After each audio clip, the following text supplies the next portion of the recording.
Hey everyone, welcome back to Product Critique.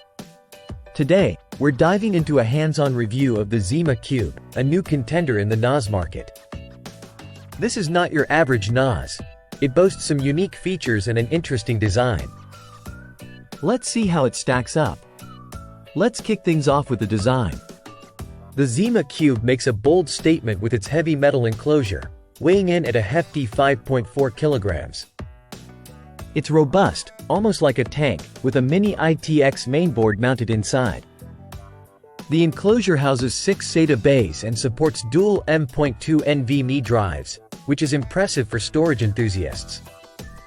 One standout feature is the separation of the drive cage and system areas for better cooling efficiency. It's equipped with two 80mm rear-mounted fans dedicated to cooling the hard drive section, ensuring optimal performance without overheating.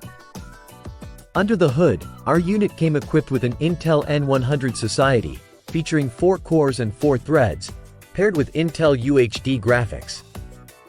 It's supported by 8GB of DDR4 RAM and a 256GB M.2 PCIe Gen 3 SSD for the operating system.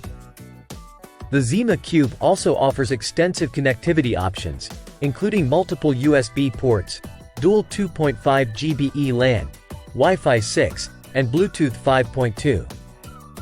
However, one significant drawback we noticed is the limited PCIe lanes.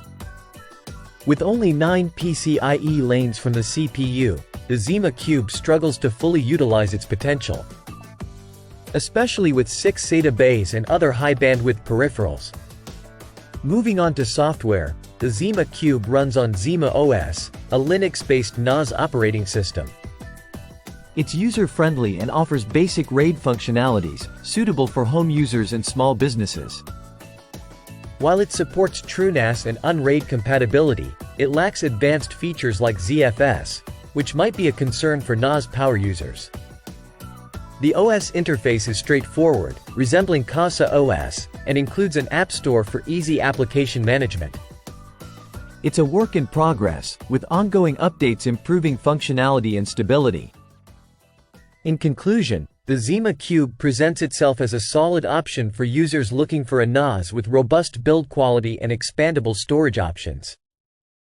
However, its choice of the Intel N100 processor with limited PCIe lanes might not fully justify its higher price tag, especially for users requiring extensive bandwidth and processing power.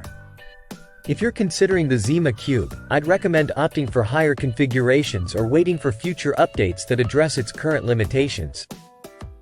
For now, it's best suited for basic to moderate NAS usage scenarios.